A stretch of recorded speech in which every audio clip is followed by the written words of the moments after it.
Hello ছোট্ট ছোট্ট সোনামণিরা, তোমরা কেমন আছো? নিশ্চয়ই ভালো আছো।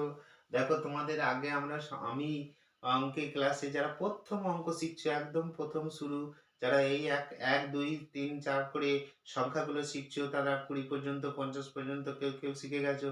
কিন্তু বানানটা কিভাবে শিখবে? বানানটা কি দেখো, একটু সহজ করে শেখাবার চেষ্টা করছি। প্রথম বানান হচ্ছে এক, এ ক।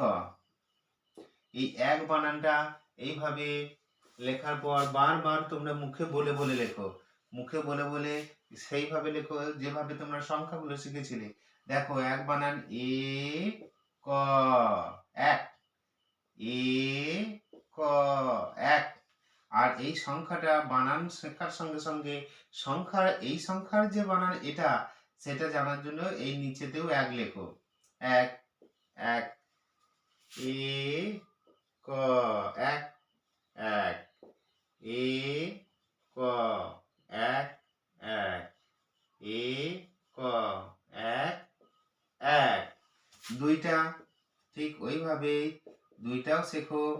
বানানটা লেখো, সংখ্যা লেখো, বানান লেখো, সংখ্যা লেখো। তাহলে কি হবে? বানানের সঙ্গে সংখ্যা তোমাদের ধারণাটা একসঙ্গে গড়ে উঠবে। দুই, মুখে বলে বলে দয়সু হর্ষই দুই, দুই পক্ষ। দুই, দয়সু হর্ষই দুই, দুই পক্ষ। দয় হর্ষু হর্ষই দুই, দুই। দয় হর্ষু হর্ষই দুই, দুই।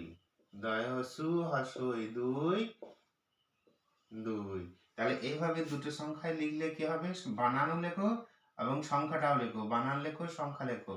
তাহলে এই বানানটার যে এই সংখ্যা বা এই সংখ্যাটার বানান যে এটা, তাহলে তোমাদের সম্যক ধারণাটাও একই সঙ্গে তৈরি হবে। এইভাবে তোমরা পরপর চলে যাও। পরপর 10, ড তালবস্য লেখো, ওই একই রকম ভাবে লেখো। 10, ড তালবস্য, 10 দিক, দ তালবস্য, 10, 10 দিক, দ তালবস্য, 10, 10 দিক, দ তালবস্য, 10, 10 দিক। এইভাবে লেখো। দেখো, তোমাদের একই সঙ্গে বানান এবং সংখ্যা দুটোরই সমান ধারণা তৈরি হবে এবং দুটোরই জ্ঞান ভালো থাকবে এবং কখনোই ভুলবে না। তাহলে আমি তোমাদের কাছে রিকোয়েস্ট করব এবং তোমার বাবা মাদের কাছে, যদি এই পদ্ধতিটা ভালো লাগে তোমরা লাইক শেয়ার করে দিও। কেমন?